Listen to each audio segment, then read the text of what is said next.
Trabalhar com tecnologia antiga é o meu hobby, é o que eu gosto de fazer. Tem algumas coisas que facilitam esse hobby. Quando a gente está falando de uma placa que foi produzida em 1990, por exemplo, ou 1980 ou 1970, como um videogame retrô, um telejogo, alguma coisa desse tipo, a gente está falando de uma placa que normalmente tem dois lados. Ela tem a parte de cima e ela tem a parte de baixo. E é isso, é o que você vê é o que você tem na placa. A tecnologia ainda não era tão miniaturizada a ponto de você ter CIs minúsculos que você precisa de um microscópio para ver. É reparável. Você consegue, com ferramentas razoavelmente básicas, fazer o reparo de uma placa dessas. Quando a gente está falando de uma placa mais recente, por exemplo, uma placa de vídeo hoje em dia de computador, você não tem o que fazer naquela placa. Primeiro, é minúsculo, você não tem acesso a nada. Segundo, ela é multicamadas. Isso quer dizer que a placa, ela não tem apenas a parte de cima e a parte de baixo, mas no meio dela, sanduichado nessa fibra de vidro, ela tem trilhas de cobre também. Então, às vezes o teu problema não está visível, ela está literalmente por dentro da placa. Mais uma dificuldade para manutenção. Então, a diferença entre você reparar um Mega Drive e um iPhone é muito grande. E é por isso que eu gosto de trabalhar com essas placas antigas. A tua batalha não é contra a placa de fato, a tecnologia que foi usada na placa, e sim um problema que aconteceu em algo que você consegue resolver. O problema de você trabalhar com coisas antigas como essa, seja videogame, seja uma vitrola, seja um aparelho de som antigo, um rádio amador, é que as peças começam a se tornar raras.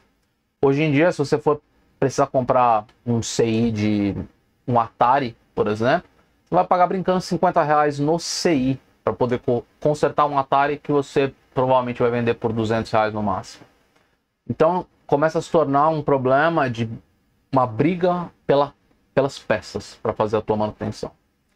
Super Nintendo tem um CI que acho que é o CI mais comentado de todos. De todos os vídeos que eu fiz até agora, todo mundo sempre fala a mesma coisa. Meu CI de RGB deu problema. Meu encoder de vídeo deu problema. E é por isso que eu falo tanto sobre ele. Eu sei que eu já fiz vários vídeos sobre esse assunto. Mas, na verdade, muita gente tem esse problema. Ontem mesmo eu estava respondendo e-mail de um cara me perguntando sobre esse CI. E o problema é, esse CI não é mais fabricado. Isso era propriedade intelectual da Nintendo. A partir do momento que o Super Nintendo parou de ser produzido, e o Nintendo 64 também, porque esse chip, pelo menos a versão dele, foi usada no 64 também, esse CI parou de ser produzido. E você não encontra mais para comprar, e se o teu der problema, você está na roça. Então eu sempre estou meio atento a saber de possíveis soluções para isso. Bom, depois de todo esse blá blá blá, o que eu cheguei à conclusão? Eu preciso achar uma maneira de substituir esse CI sem ser por um CI idêntico que eu não vou encontrar. Deve existir em algum lugar alguém vendendo um encoder RGB. Será que eu consigo adaptar ele para o Super Nintendo? E é isso que a gente vai tratar nesse vídeo de hoje. Depois dessa introdução de 4 minutos praticamente. E eu fui para o Google, fui procurar encoders RGB para NTSC e PAL-M. E eu encontrei um. Eu encontrei o AD725, AD725AR. Esse CI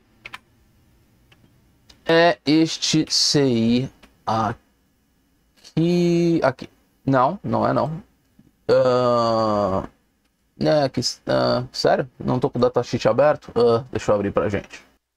Ok, profissionalismo. Tá aqui. Ele é um RGB para NTSC e PAL-M encoder, um encoder de RGB para NTSC e PAL-M de baixo custo. Isso aqui é questionável, esse baixo custo. Se a gente pegar aqui esse exemplo, vocês veem que esse AD ele tem uma entrada de R, Red, G e B, Red, Green e Blue. E ele tem duas entradas de sincronia, horizontal e vertical. Ele pode utilizar apenas um sinal de sincronia, que é chamado de C-Sync ou Sync composto. Dá para fazer isso nele também. Ele precisa de um oscilador, que aqui embaixo, se vocês olharem, se a gente vai trabalhando com NTSC, ele vai trabalhar com 14.318 MHz, e se for PAL, 17.734 MHz. Legal, então ele precisa de um oscilador próprio. Ele tem um pino para você escolher entre NSC e PAL-M. Y-Trap a gente não vai nem usar, esquece isso. 5 volts, ground, e basicamente está aqui. Ele tem uma saída de vídeo composto. Isso é muito próximo do que o Super Nintendo tem.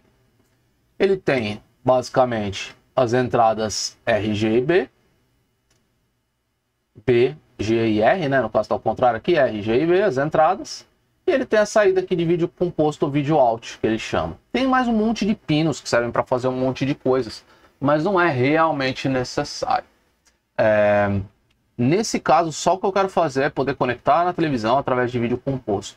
Então, na realidade, esses dois chips fazem essencialmente a mesma coisa. O problema é, esses CIs eles não são iguais, obviamente. A pinagem deles é completamente diferente. Então, eu não consigo pegar simplesmente esses CIs que eu comprei e colocar no Super Nintendo. Eu vou ter que fazer uma placa paralela, externa, e ligar eles através de fiozinhos. Por quê? Eu cheguei à conclusão se a gente vai falando da versão mais nova, então aqui BA6596F, basicamente o R que viria no pino 5 do CI do Super Nintendo, na verdade vai no pino 6 do AD725. O 3, na verdade, vai no 7. O 1 vai no 8. Ou seja, a pinagem é completamente diferente. A gente vai ter que fazer uma placa externa de qualquer maneira. Se vier numa versão antiga, a pinagem é um pouco diferente, mas essencialmente é a mesma coisa. O que a gente vai ter que fazer é basicamente isso aqui. A gente vai ter que ligar no 5 volt o pino 1, 4 e 5, e além disso o pino 15 e 14. No Terra, pino 2 e 13. RGB vem aqui no pino 6, 7 e 8. Nossa saída de vídeo composto vai sair aqui pelo pino 10. E o nosso sinal de sincronia vem no pino 16. Algo interessante de se notar no Super Nintendo é o seguinte. Se a gente olhar lá o esquema do Super Nintendo, a gente vai ver que o único sinal de sincronia que nós temos é esse Sync aqui, ou C-Sync. Se a gente olhar o datasheet do AD725, a gente vai ver que ele na realidade utiliza, ou vamos olhar o exemplo que eu acho que vai ser mais fácil. Se a gente olhar o exemplo, a gente vê que ele utiliza dois sinais de sincronia, horizontal e vertical, não é a mesma sincronia. No entanto, no datasheet do AD725, ele diz que se você quiser trabalhar com C-Sync, você pode. Só que o que a gente precisa fazer é colocar o sinal de V-Sync no positivo, acima de 2 volts, ou seja, sinal alto, e a gente oferece para ele o sinal de C-Sync através do pino de H-Sync. Então a gente consegue usar o sinal de sincronia do Super Nintendo normalmente nesse CI. Bom, teoricamente eu ainda não fiz o teste, né? Vamos voltar aqui no meu desenho. Então, basicamente, este é o desenho que nós estamos fazendo. Tem mais um detalhe aqui. Esse AD725 ele precisa de um oscilador, como mostrei para vocês, que vem aqui no pino 3. O oscilador que nós precisamos é para NTSC este aqui de 14.318 ou PAL-M 17.734. Já falamos sobre isso. O problema é, a gente não tem esse clock no Super Nintendo. A gente não consegue gerar ele. O cristal do Super Nintendo é 21.747. A gente não consegue fazer uma divisão decente que chegue nesses valores. Então a gente vai precisar necessariamente de um oscilador externo exclusivamente para esse CI. Então o que eu fiz foi comprar também os osciladores. Se vocês já viram esse tipo de componente nas placas, a gente vê muito nas placas de Mega Drive, tem uma diferença grande entre esse componente e esse componente aqui, tá? Isso é um cristal. Cristal é simplesmente um componente que oscila numa determinada frequência se a gente oferecer um circuito eletrônico em torno dele para que ele faça essa oscilação. Então, se a gente olhar o Super Nintendo, a gente vai ver que ele tem o cristal, mas embaixo ele tem todo um circuito para fazer esse cristal funcionar. Se a gente olhar esse Super Nintendo primeira versão aqui, inclusive, que a gente também tem um cristal, a gente tem todo um circuito aqui embaixo para ele funcionar. Isto aqui não é um cristal, isso aqui é um oscilador. Isso quer dizer que toda essa eletrônica que existe aqui no Super Nintendo, nesse componente já está embutido. Só o que a gente precisa fazer é dar 5 volts de terra nele e a gente vai ter um pino que vai estar oscilando na frequência que a gente quer. Então isso aqui já faz todo o serviço para a gente. Eu optei por pagar um pouco mais em osciladores em vez de cristais, para não ter que fazer a eletrônica que vai em volta dele. Esses CIs eu tentei encontrar no Brasil. Eu achei, Mercado Livre, em torno de uns R$80. Não vale realmente a pena a gente gastar R$80 num CI desses, se um videogame consertado provavelmente você vai vender em torno de 150 a R$200. Economicamente não é viável. Então, eu decidi ir no AliExpress e achei 10 unidades desse CI por algo em torno de R$35.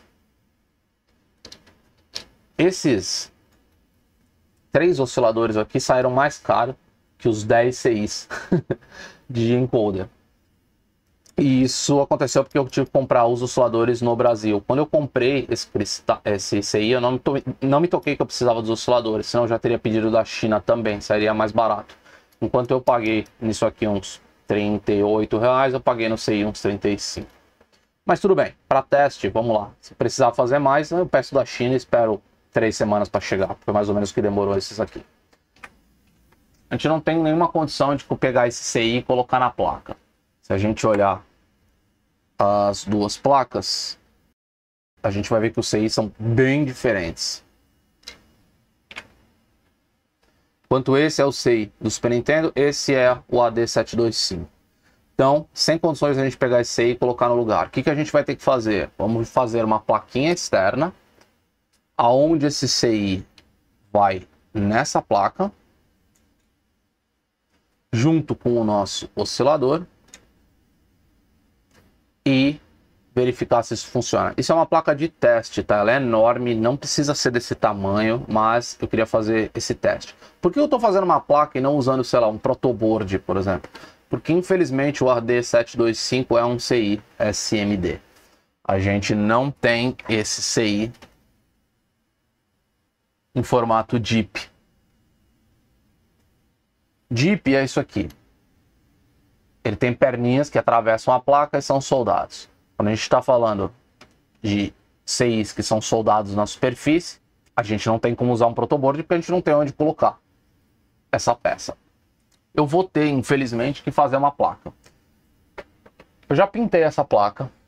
Para quem já fez isso aqui, é meio old school. Hoje em dia existem outras formas de fazer. Você pode fazer com serigrafia, tem N maneiras, CNC, mas essa aqui é a maneira mais simples de fazer. Só o que a gente faz é pegar uma chapa como essa, de cobre, circuito impresso. A gente corta o pedaço que a gente precisa, que nesse caso eu cortei um pouco maior do que precisava realmente, e desenha nela usando uma caneta de CD, caneta de retroprojetor. O que a gente está fazendo aqui? A gente está cobrindo a área de cobre que a gente não quer que seja atacada. Por quê? Porque a gente vai pegar essa placa e jogar dentro de uma solução de percloreto de ferro, que é essencialmente um ácido que vai corroer todo o cobre que não está protegido pela nossa tinta aqui da caneta. Então o que eu fiz foi pintar o que vai permanecer na placa depois que ela for corroída por esse ácido.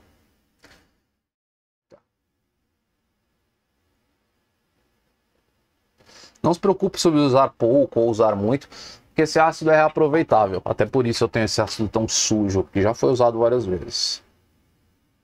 E é isso. A gente vai agitar aqui de leve, aos poucos. Se eu levantar ele, vocês já vão ver uma cor estranha no cobre. Por quê? Porque ele já está atacando, na verdade, o cobre dessa placa. Que já não é muito bom, é uma plaquinha bem vagabunda. Então a camada de cobre já é fina de qualquer maneira. Tá vendo como está mudando de cor? Então vamos deixar ele aqui, agitando de vez em quando e deixar ele se corroer.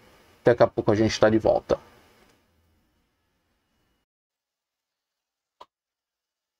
Bom, eu dei mais uns 10 minutos para essa placa. Se a gente olhar, não tem muitos mais resquícios de cobre.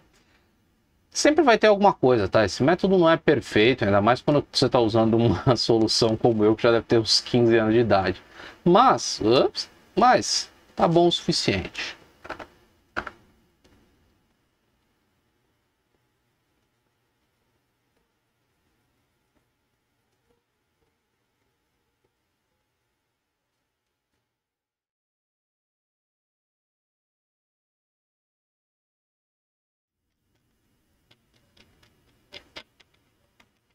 Eu vou inspecionar essa placa agora. Vou garantir que não tem nenhum curto. E se ela estiver boa de verdade, pelo que eu vejo aqui, eu não vejo nenhum curto. Se ela estiver realmente boa, a gente começa a soldar os componentes. Ok, consegui soldar o CI. Como essa é uma placa feita à mão, nunca fica 100% perfeito. Para SMD, principalmente, que as trilhas são tão estreitas. Talvez se eu tivesse passado mais tempo fazendo a placa e tudo mais, talvez ficasse melhor, mas honestamente eu não ligo. Tá bom o suficiente. A posição dessa solda tá me irritando. Ah, agora tá bom o suficiente.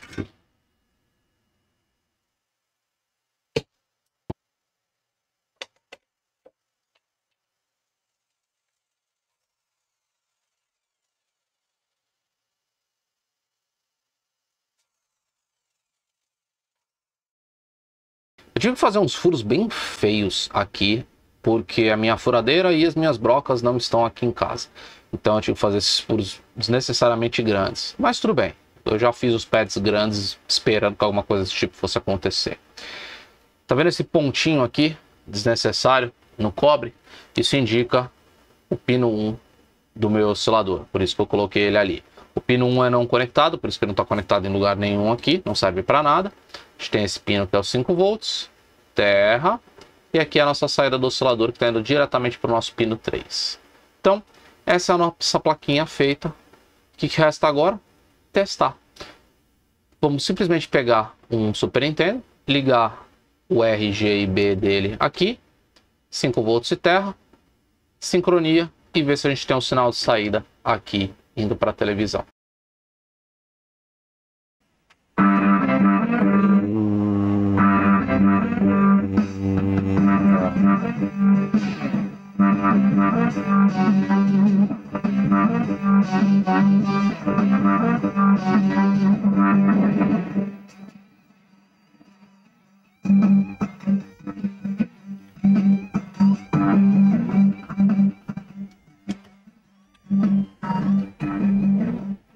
Parece que funcionou. Pode parecer que a gente está usando a saída multi-out, mas na verdade não. Na verdade, todo esse vídeo que vocês estão vendo tá vindo dessa plaquinha aqui. Eu vou colocar na câmera da TV, vocês ainda têm a visibilidade do que está acontecendo na mesa, é só olhar aqui em cima. Todo esse vídeo da TV tá vindo da placa. Tá tudo ligado aqui. Se eu tirar isso aqui, morreu. Eu tive alguns problemas quando eu estava fazendo essa placa. O primeiro deles foram esses capacitores de entrada. A placa funcionou legal, na primeira vez que eu liguei já saiu imagem, só que as cores estavam todas erradas. Tava meio rosa. Eu olhei o circuito de teste e vi que a entrada do RGB tinha capacitores aqui que eu... Honestamente, eu tinha achado que talvez eles não fossem necessários, porque o problema é... Esse sinal já tá vindo do Super Nintendo para um CI, ou ele ia para um CI. E... teoricamente já tá filtrado, não preciso de um capacitor e tudo mais, mas aparentemente sim, eu ainda precisei dele.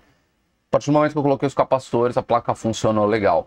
Como eu não estou usando a saída do Super Nintendo, eu coloquei uma resistência e um capacitor aqui na saída, só para impedância e desacoplar ele da placa. Mas essa plaquinha agora está fazendo a mesma coisa que o nosso CI de RGB do Super Nintendo. Nesse caso, é meio que um roubo, porque eu estou pegando os pinos. Estou na câmera certa? Tô pegando os pinos na saída aqui do RGB que funciona, tá? Se eu colocar aqui o multi-out na saída, tirar esse cabo, se eu mirar aqui embaixo e tirar isso da TV e replugar o meu multi-out, que é o cabo do próprio Super Nintendo, vocês veem que também tem vídeo. Então tem o vídeo saindo dos dois lados, tá? Então eu tô meio que roubando nessa placa, admito. No entanto, tem uma placa que eu não vou conseguir roubar, que é essa placa aqui, que veio do Ederson Costa. Ela tá sem o CI. O CI, na verdade, está aqui, tá colado. Ele me mandou já sabendo que, olha, o problema dessa placa é RGB. Eu não sei se essa placa funciona, mas eu vou testar essa plaquinha. Eu vou colocar a placa aqui, sem CI nenhum, e ver o que acontece. E eu estou esperando que a gente consiga recuperar isso aqui utilizando o nosso mod. Se isso acontecer, eu sei que eu tenho uma substituição perfeita para o nosso CI de RGB.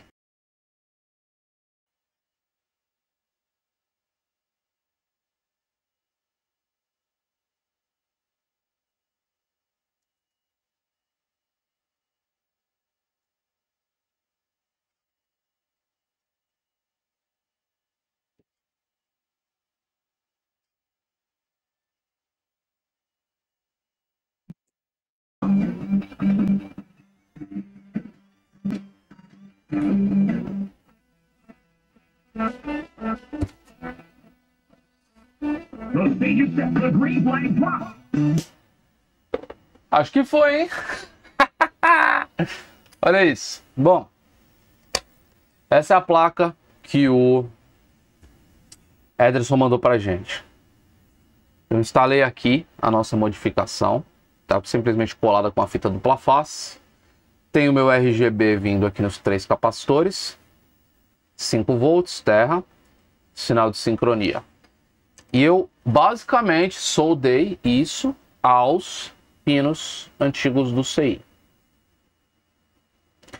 E a saída de vídeo, que é esse fiozinho amarelo, tá vindo aqui, simplesmente para não ficar soldando tanta coisa junto aqui perto das pernas. Tem um outro problema nessa placa, tá? Se a gente vier nessa outra câmera, deixa eu mostrar para vocês. Deixa eu limpar o barraco aqui, que já tá tudo meio zoado. Pronto. Se vocês olharem de onde esse CI saiu, vocês vão ver que quem tirou usou um pouco de força demais. Então, a gente tem esse problema onde tem várias perninhas onde está faltando o pad.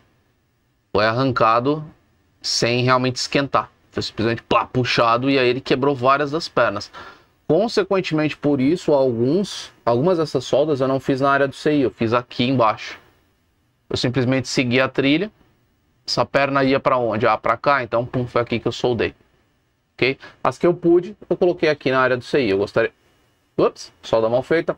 Eu gostaria de ter feito todas aqui, ia ficar até mais bonito como um screenshot. Mas, não dá, não dá. No geral, não tá dos piores. Na verdade, ficou até muito bom. Eu gostei bastante do resultado. O vídeo em si tá ótimo. Eu noto uma pequena faixa que vocês provavelmente não vão conseguir notar. Uma pequena ondulação, na realidade. Seria a palavra certa. Então, quando eu ligo aqui na TV, vocês conseguem ver, de certa forma, que ele tem um pouco de vibração, a imagem.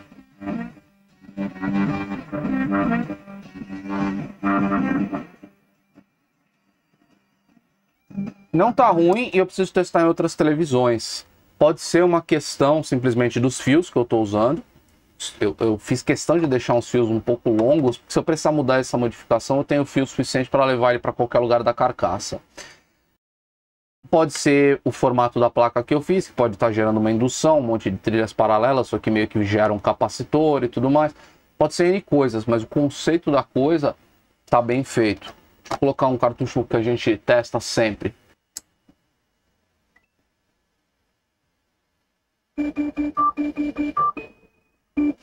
Na verdade, a imagem tá linda. Eu nem vejo as oscilações que eu tava falando.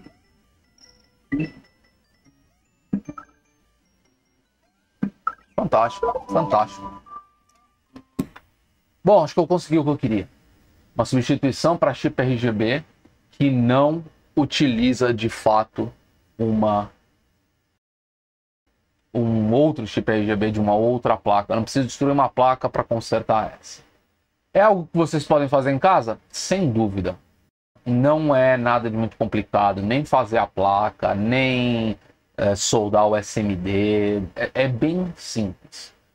Eu não vou colocar planos completos aqui, documentação, fazer tutorial, nada desse tipo. Eu imagino que esse vídeo já está longo o suficiente para servir como um tutorial. O que eu vou fazer agora no final do vídeo é só colocar as imagens.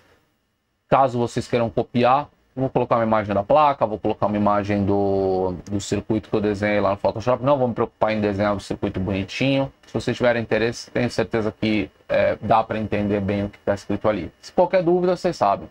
Vocês têm meu e-mail.